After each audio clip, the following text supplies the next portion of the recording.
Je vous invite à vous abonner et à déclencher la petite cloche des notifications, puis de cocher sur l'onglet Toutes pour recevoir une alerte lors de la publication de nos nouvelles vidéos.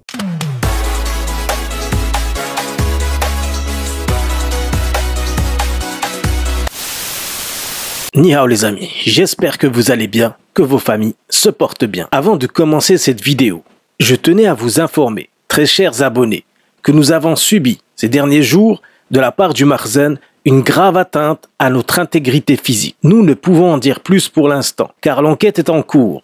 Mais je vous promets que très bientôt, dans les jours qui viennent, vous aurez un compte rendu détaillé de la situation et partagerons avec vous tous les éléments que nous avons déjà partagés avec la police, photos et vidéos compris. Revenons, si vous le voulez bien, à notre sujet principal de la vidéo, le débat à venir entre Mohamed Touhfa et Belkziz Tachfine, qui se fera très bientôt sur votre chaîne préférée, Ni hao TV. C'est la seule chose intéressante, très sincèrement, que j'ai retenue du clash entre Touhfa et Tachfine. Je répondrai quand même très brièvement à Touhfa concernant ces appels auxquels on ne répond plus justement, qui ne le prennent pas mal, on ne répond plus à personne et ce depuis bien longtemps. C'est bien là la seule façon de nous protéger contre le Makhzen, qui essaie de mettre sur écoute tous les opposants. Et croyez-moi, ils en ont les moyens. Quand on sait qu'à travers le logiciel Pegasus, ils peuvent espionner vos conversations avec un simple appel sans même que vous ayez à décrocher, cela donne à réfléchir. Ceci dit, les seules communications que nous nous permettons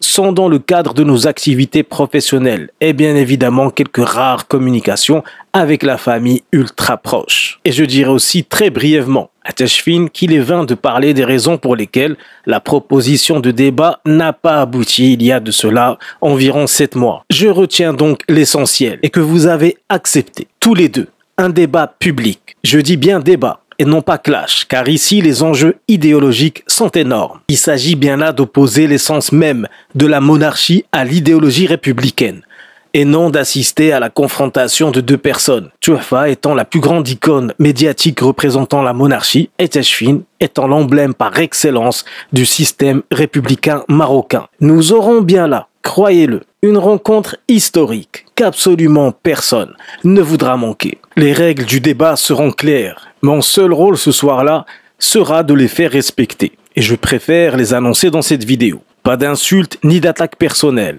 L'intérêt est d'échanger les idées et de partager avec le public des points de vue extrêmes qui s'opposent en tout point et dont chacun semble persuadé qu'ils sont la seule solution possible pour le Maroc.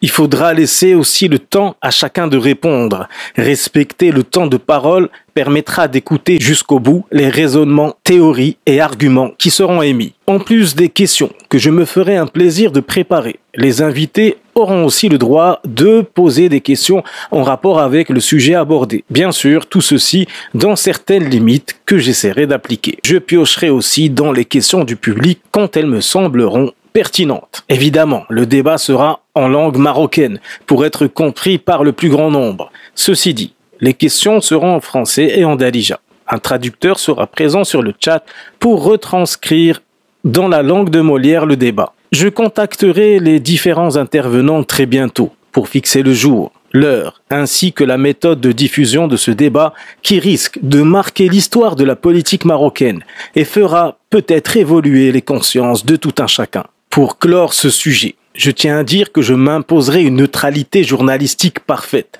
pour mener à bien cet échange. Tout le monde connaissant mes penchants politiques et idéologiques, je promets qu'ils n'auront aucune influence à la préparation des questions et à la bonne tenue de ce débat. Seuls les invités auront le loisir de développer leur argumentaire et mettront en avant leurs convictions. Je remercie donc d'avance Monsieur Touhfa et Monsieur Tachfine de me faire confiance pour mener ce difficile mais néanmoins plaisant exercice et surtout d'avoir eu le courage d'accepter cette confrontation idéologique qui sera sans aucun doute un événement dont parleront les générations futures. Avant de finir cette vidéo, je tenais aussi à répondre à Monsieur Mounir Bouhlel, qui me reproche d'avoir quelques accointances avec Monsieur Touhfa. Monsieur Bouhlal, un dissident politique qui me semble sérieux et dont je respecte certaines prises de position courageuses. Même si nous nous opposons sur certains points, nous sommes d'accord sur l'essentiel. Il faut savoir qu'en plus d'être devenu, et d'une manière publique, opposant au régime actuel au Maroc, entre autres métiers, je pratique le journalisme. Comme j'imagine, vous avez aussi un métier et d'autres activités dans la vie que l'opposition politique. Dans le cadre de mon métier, il m'est indispensable de contacter des personnes de tous bords politiques et je ne me mets aucune limite aux personnes que je veux inviter sur mes chaînes. J'assume le fait que mes positions politiques me privent de retrouver mes terres, revoir mes amis et familles jusqu'à la fin de mes jours et que nous serons toujours mis en danger par cette monarchie inique. Ceci est un sacrifice nécessaire que j'assume, que je fais au nom du peuple marocain et dont je suis fier. Je parle au nom des sans-noms, des sans-visages, dont personne ne prête attention. Je suis pleinement heureux de représenter, de partager leur souffrance, leur histoire et devenir avec le reste du monde. Mais je ne peux me permettre de sacrifier mon travail, car c'est la chose la plus sacrée, en plus de sa famille, qu'un être humain puisse posséder dans cette courte et éphémère existence. Si un jour j'invite un tueur en série, cela ne voudra pas dire que je suis d'accord avec ses propos et ses actes. Dans le cadre de mes activités sur YouTube ou ailleurs, je m'interdis absolument toute censure et ne laisserai en aucun cas mes convictions profondes me priver, moi et mes abonnés ou les personnes qui nous soutiennent, d'un débat comme celui qu'on essaie de faire avec Monsieur Tuafa et Monsieur Tchachfin. Vous-même, vous avez évoqué dans l'une de vos vidéos le souhait de faire un jour un débat avec Meissa Salami Naji. Qui d'autre qu'une personne comme moi, dont c'est le métier, pourrait l'organiser? Cela fait aussi partie de mon travail de contacter différentes personnes pour les faire intervenir dans nos médias. Comment croyez-vous que nous avons pu inviter plusieurs fois Maître Zien, ancien ministre des Droits de l'Homme, et avoir eu comme invité Madame Wahiba Kharchesh, si nous n'avions pas fait l'effort de les approcher? Dans notre métier de journaliste, il est parfois nécessaire de ne pas faire intervenir nos convictions et émotions pour que le débat puisse naître et pour avoir une chance de poser les questions pertinentes que personne n'ose poser à certaines personnes, ou pour faire éclater des affaires, des vérités qui jusque-là étaient enfuies. Il est vrai que depuis que nous avons été attaqués juridiquement par le Merzen, j'ai mis de côté les directs et les débats pour prendre le temps de nous défendre juridiquement et montrer au reste du monde comment le Merzen traite les citoyens marocains tout en dénonçant les actes innommables d'un système en perdition. Avec ce débat, en plus de nos travaux habituels, nous reprendrons de la plus belle des manières nos émissions live. Et j'espère un jour voir Monsieur El Hamouchi accepter notre invitation dans le cadre d'un débat constructif avec Monsieur Zakaria Moumni. Qui ne voudrait pas voir cette rencontre? Le champ des possibles est infini. Et mon ambition ne s'arrête pas qu'au niveau marocain. Nous prévoyons des invités et des débats sur cette chaîne d'une ampleur internationale. Et pour clore ce sujet, sur un ressenti personnel, je me méfierai 1000 fois plus d'un faux dissident dont on ne connaît pas les intentions et qui est M. Shafiq Al-Amrani que de M. Tuafa qui est clair comme de l'eau de roche et qui ne cache pas ses convictions politiques auxquelles je suis bien évidemment radicalement opposé. Je finirai cette vidéo sur un extrait d'une des meilleures émissions que j'ai pu faire jusque-là, avec notre invité Maître Alizien, dont je salue au passage l'intelligence et le courage, qui a répondu avec brio et sans langue de bois à toutes les questions que j'ai pu lui poser. Lui qui vit au Maroc, dont la famille est harcelée juridiquement, nous a fait part de son ressenti, dont les mots pertinents, de par leur vérité et justesse, résonneront à tout jamais dans nos mémoires.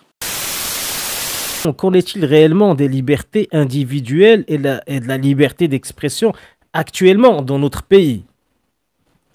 Moi, j'ai l'impression qu'elle se réduit de plus en plus. Oh non, on commence vraiment, je le dis, je le répète, on commence vraiment à avoir peur et à faire attention à ce que l'on dit. Hein. On peut être condamné pour rien.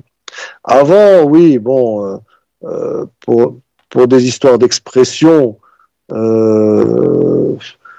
journalistes étaient condamnés à des peines pécuniaires, à la limite à des amendes, à des dommages et intérêts.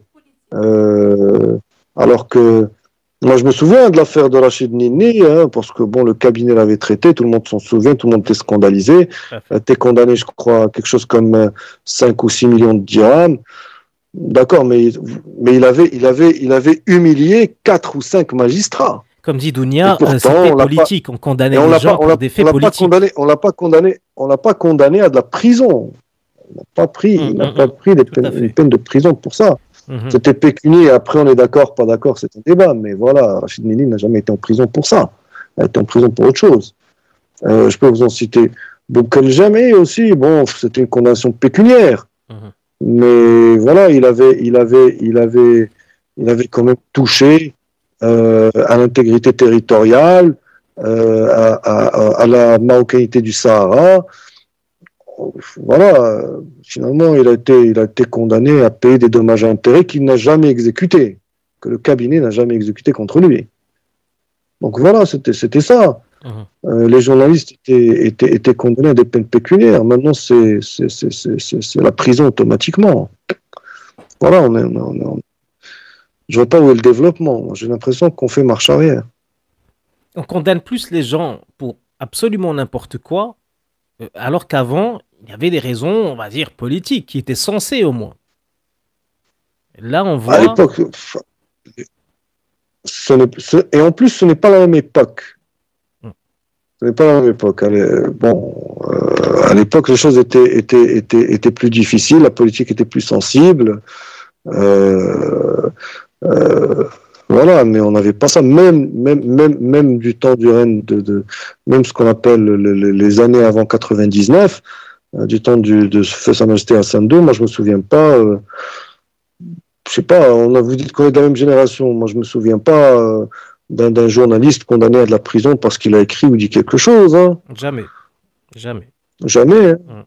Moi, je me souviens, à l'époque, bon, puisqu'on parle de Mohamed Ziane, bon, Mohamed Ziane était député, et puis toute la presse de l'opposition s'acharnait sur lui, l'alarme, l'opinion et compagnie s'acharnait sur lui tous les jours.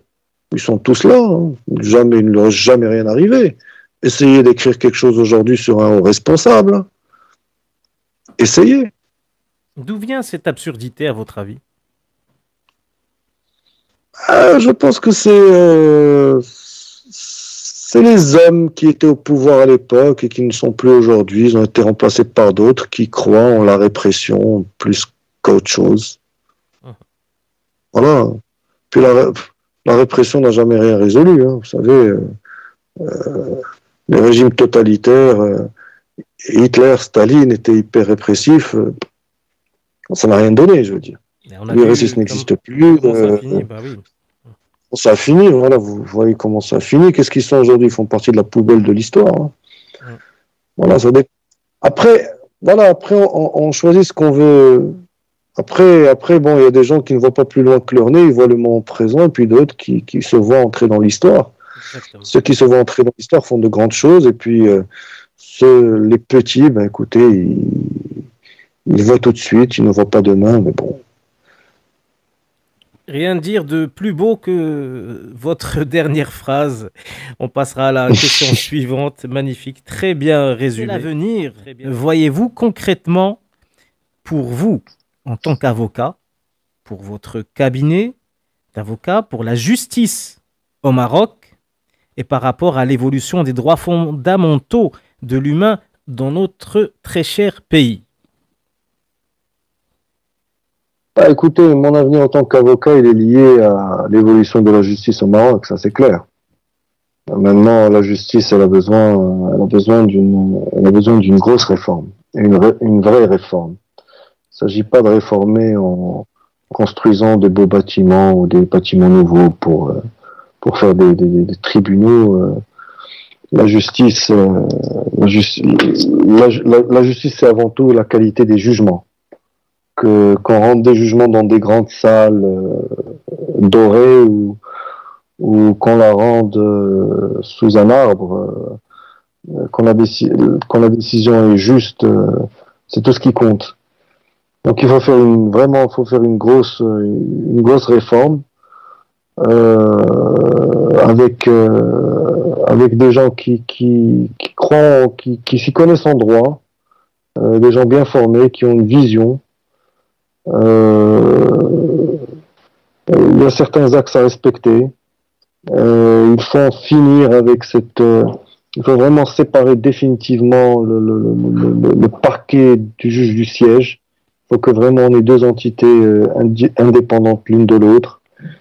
Il ne faut plus que ce soit les mêmes personnes Hier, il était magistrat, il était juge du siège et demain, il est procureur et vice-versa. Tout ça, il faut arrêter avec ça.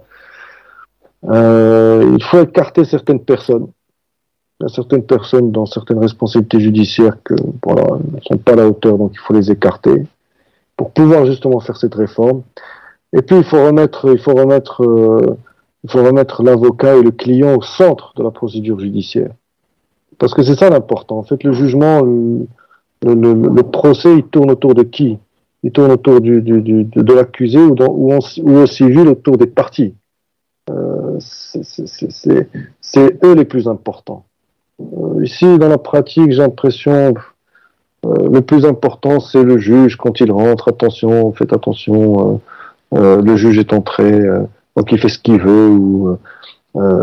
Monsieur le procureur va parler, taisez-vous tous. Non, c'est pas l'important dans le procès, ce n'est pas le juge ou le procureur, mais c'est le.